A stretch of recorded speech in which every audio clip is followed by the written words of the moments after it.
Welcome to Early Word. Today I'll be reading from John chapter 10. The Good Shepherd and his sheep. I assure you, anyone who sneaks over the wall of a sheepfold rather than going through the gate must surely be a thief and a robber. For a shepherd enters through the gate. The gatekeeper opens the gate for him, and the sheep hear his voice and come to him. He calls his own sheep by name and leads them out. After he has gathered his own flock, he walks ahead of them, and they follow him because they recognize his voice. They won't follow a stranger. They will run from him because they don't recognize his voice. Those who heard Jesus use this illustration didn't understand what he meant, so he explained it to them. I assure you, I am the gate for sheep, he said.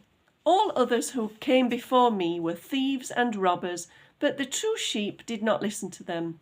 Yes, I am the gate. Those who come in through me will be saved. Wherever they go, they will find green pastures. The thief's purpose is to steal and kill and destroy.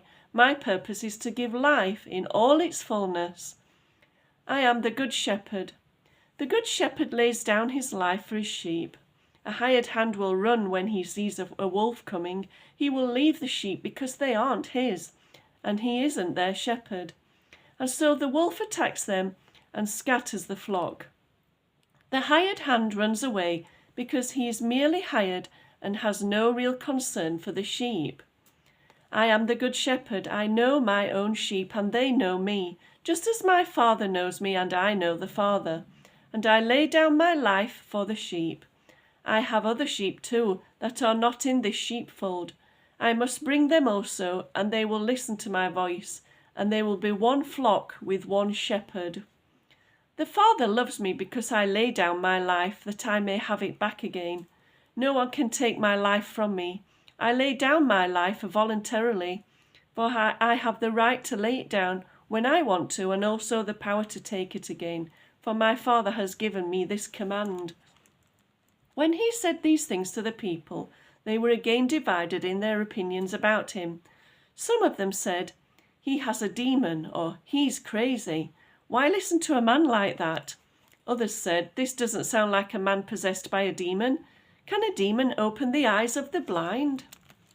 Jesus claims to be the Son of God. It was now winter, and Jesus was in Jerusalem at the time of Hanukkah. He was at the temple walking through the section known as Solomon's Colonnade. The Jewish leaders surrounded him and asked, "How long are you going to keep us in suspense? If you are the Messiah, tell us plainly." Jesus replied, "I have already told you, and you don't believe me. The proof is what I do in the name of my Father.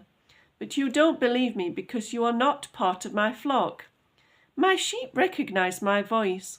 I know them and they follow me. I give them eternal life and they will never perish. No one will snatch them away from me, for my Father has given them to me, and he is more powerful than anyone else. So no one can take them from me. The Father and I are one."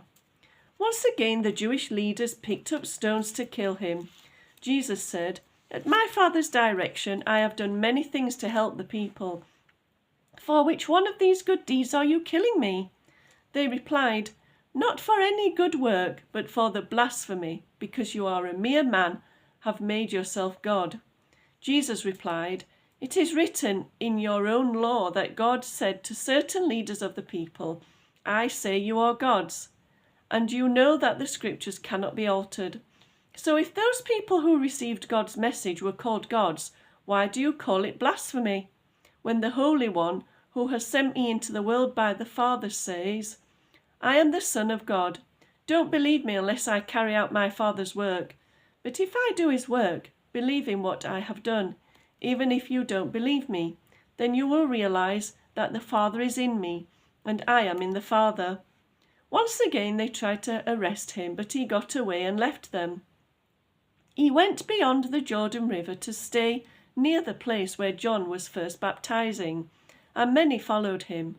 "John didn't do miracles," they remarked to one another, "but all his predictions about this man have come true." And many believed in him there. Tune in next time for chapter 11.